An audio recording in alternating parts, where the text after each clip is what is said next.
Learn easy. Subscribe Learn Easy channel. Hello kids, welcome to learn easy channel. आज की कक्षा में हम सीखेंगे कि भविष्य काल किसे कहते हैं। तो चलिए शुरू करें। बच्चों, आज की कक्षा में हम सीखेंगे कि भविष्य काल किसे कहते हैं। तो उससे पहले देखते हैं कि काल क्या होता है। काल का अर्थ है समय। काल का अर्थ होता है समय। क्रिया के जिस रूप से कार्य के होने के समय का पता चलता है उसे काल कहते हैं। और काल के 3 भेद होते हैं, भूतकाल, वर्तमान काल और भविष्य काल। काल का वीडियो हम पहले भी बना चुके हैं, जिसका लिंक नीचे डिस्क्रिप्शन बॉक्स में दिया गया है, आप वहां से देख सकते हैं। आज के वीडियो में हम सीखेंगे कि भविष्य काल किसे कहते हैं। क्रिया के जिस रूप से क्रिया के आने वाले समय में पूरा होने का पता चले उसे भविष्य काल कहते हैं। जब हमें ये पता चलता है, क्रिया के जिस रूप से हमें ये पता चलता है कि कार्य अभी आने वाले समय में पूरा होगा, उसे भविष्य काल कहते हैं। और इसमें जो है आगे आने वाले जो समय का पता चलता है, और जिन वाक्यों में के अंत में गा, गे, गी ये लगता है, ये भविष्य काल के वाक्य रहते हैं। तो जैसे उदाहरण द्वारा हम समझते हैं, मैं कल विद्यालय जाऊंगा। तो ये आने वाले समय के बारे में हम बता रहे हैं कि मैं जो है कल जाऊंगा विद्यालय। तो आने वाले समय के बारे में हम बता रहे हैं, तो इसीलिए ये भविष्य काल है। खाना कुछ देर में बनेगा, अभी नहीं बना है, बाद में बनेगा। तो ये आने वाले समय के बारे में हम बता रहे हैं, तो इसीलिए ये भविष्य काल है। राजू देर तक पढ़ेगा, तो अभी पढ़ रहा है वो, पर आगे देर तक पढ़ेगा। आने वाले समय के बारे में पता चल रहा है कि वो बाद तक पढ़ेगा, तो इसीलिए ये भविष्य काल के अंतर्गत आएगा। तो बच्चों, भविष्य काल के 3 भेद होते हैं।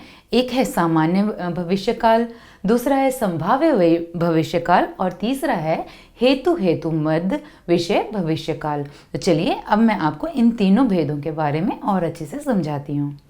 आइए देखते हैं पहला भेद, सामान्य भविष्य काल। क्रिया के जिस रूप से क्रिया के सामान्य रूप का भविष्य में होने का पता चले उसे सामान्य भविष्य काल कहते हैं। अर्थात इन वाक्यों में जो शब्द हैं अंत में, इनके इन वाक्यों के अंत में जो है एगा, एगी, एगे, ये इस तरीके के शब्द लगते हैं। आइए मैं उदाहरण द्वारा आपको और अच्छे से समझाती हूँ। जैसे वह खाना खाएगी, अब यहाँ देखिए एगी लिखा है, तो ये सामान्य भविष्य काल के अंतर्गत आएगा। वह खाना खाएगी, बच्चे खेलने जाएंगे, वह घर जाएगा, राम पत्र लिखेगा, रमेश स्कूल जाएगा। तो ये सारी क्रियाएं जो हैं सामान्य रूप से हो रही हैं, तो इसीलिए ये सामान्य भविष्य काल के अंतर्गत आएंगी। तो आइए अब हम दूसरा भेद देखते हैं। आइए देखते हैं दूसरा भेद, संभाव्य भविष्य काल। क्रिया के जिस रूप से आगे कार्य होने या करने की संभावना का पता चले उसे संभाव्य भविष्य काल कहते हैं।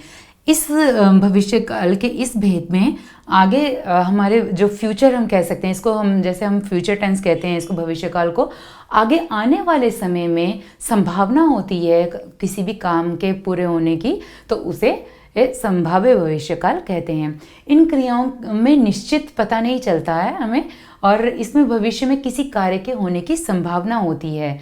और जैसे कि उदाहरण द्वारा मैं आपको और अच्छे से समझाती हूँ।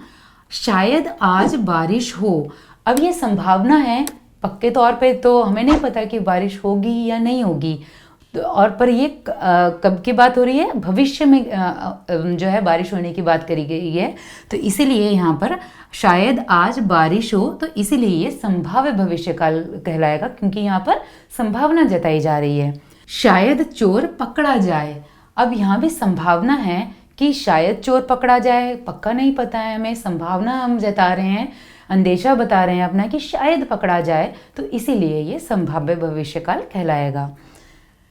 कल शायद हम घूमने जाएंगे, अब हमें नहीं पता, अगर हमें हमारा मूड होगा तो हम जाएंगे, नहीं होगा तो नहीं जाएंगे। तो हम इस संभावना है हम शायद घूमने जाएंगे, तो इसीलिए यहाँ पर ये संभाव्य भविष्य काल के अंतर्गत आएगा। हो सकता है कि मैं कल वहाँ जाऊँ, हो सकता है, अब हमें पक्का नहीं पता है, संभावना जता रहे हैं कि हो सकता है कि मैं वहाँ जाऊँ, तो इसीलिए ये संभाव्य भविष्यकाल के अंतर्गत आएगा। कल शायद मैं नए कपड़े खरीदूं, तो अभी हमें पक्का नहीं पता है, शायद मैं कल खरीदूं, तो इसीलिए जो यहाँ पर ये संभाव्य भविष्यकाल के अंतर्गत आएगा। इन सभी में, इन ये जितने भी वाक्य हैं, इन सब में क्रियाओं के भविष्य में होने की संभावना है। ये पूर्ण रूप से होंगी ऐसा निश्चित नहीं हो रहा है।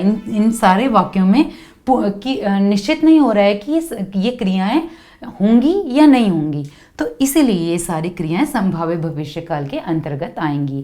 तो चलिए अब हम अगला भेद देखते हैं। आइए देखते हैं तीसरा और आखिरी भेद, हेतु हेतु मद विषय भविष्यकाल। तो आइए देखते हैं इसकी परिभाषा क्या है।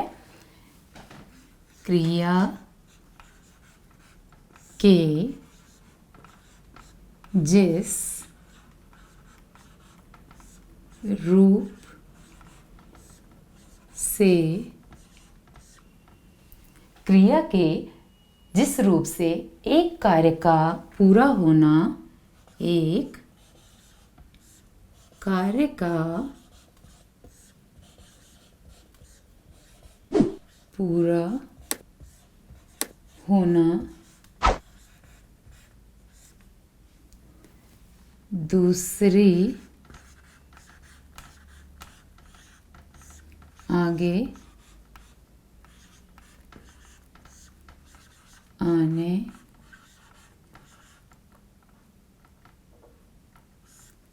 क्रिया के जिस रूप से एक कार्य का पूरा होना दूसरी आगे आने वाले समय की क्रिया पर निर्भर हो, दूसरे आगे आने वाले समय की क्रिया पर निर्भर हो।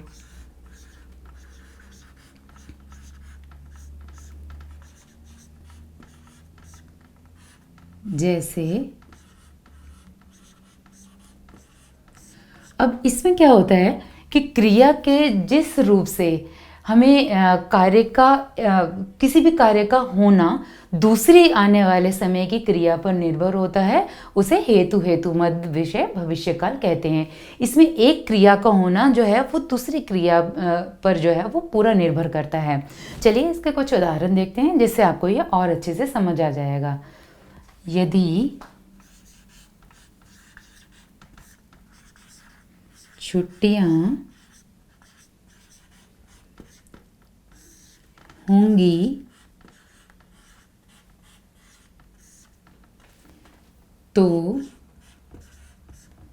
मैं आगरा जाऊंगा। अब इसमें देखिए, यदि छुट्टियां होंगी तो मैं आगरा जाऊंगा। ये अब यहाँ पर आगरा जाना किस बात पर निर्भर है? छुट्टियां होने पर निर्भर है।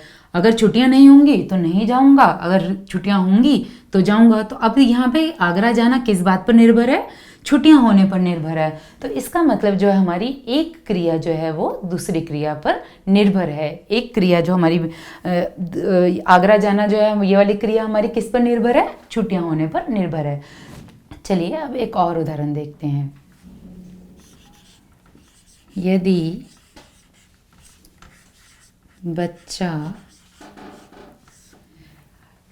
बच्चा रोएगा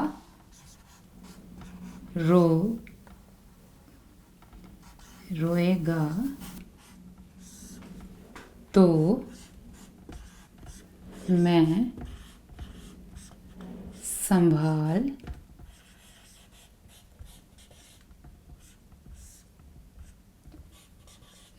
लूंगी। अब यहाँ पर एक क्रिया दूसरी पर निर्भर है। किस तरीके से?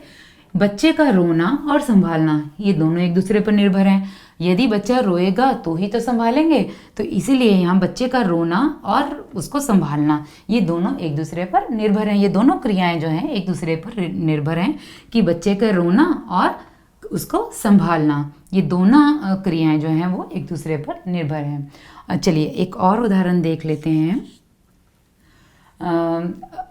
ये लिख सकते हैं हम कि अगर तुम मेहनत करोगे तो फल अवश्य मिलेगा। अगर तुम मेहनत करोगे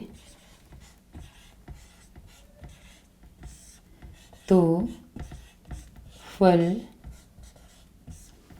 अवश्य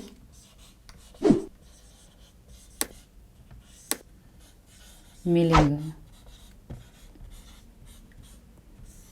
तो अब आप यहाँ भी देखिए, यहाँ पर मेहनत करना और फल मिलना, ये दोनों जो हैं एक दूसरे पर निर्भर है कि अगर तुम मेहनत करोगे तो ही फल मिलेगा।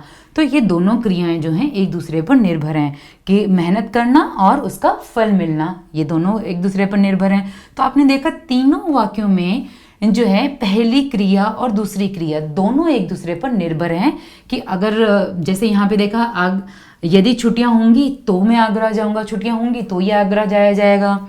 यहाँ पर अगर बच्चा रोएगा तो ही मैं संभालूंगी उसको, अगर तुम मेहनत करोगे तो ही फल मिलेगा। तो ये इसमें तीनों वाक्यों में जो है एक क्रिया जो है वो दूसरी पर निर्भर कर रही है। तो इसमें हेतु मत विषय भविष्य काल में यही है कि इसमें एक क्रिया का होना दूसरी क्रिया पर निर्भर होता है।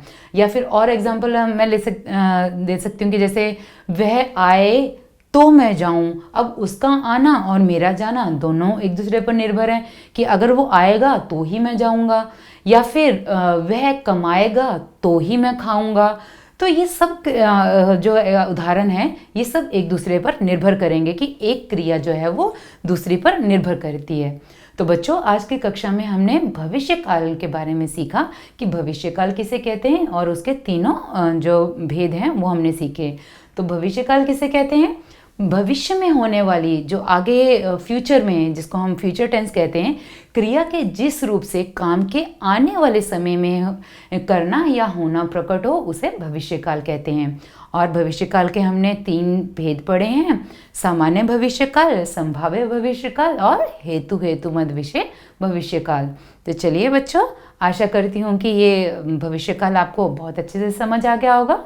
तो आज की कक्षा में इतना ही, अगली कक्षा में फिर मिलेंगे। Bye. Learn easy. Subscribe Learn Easy channel.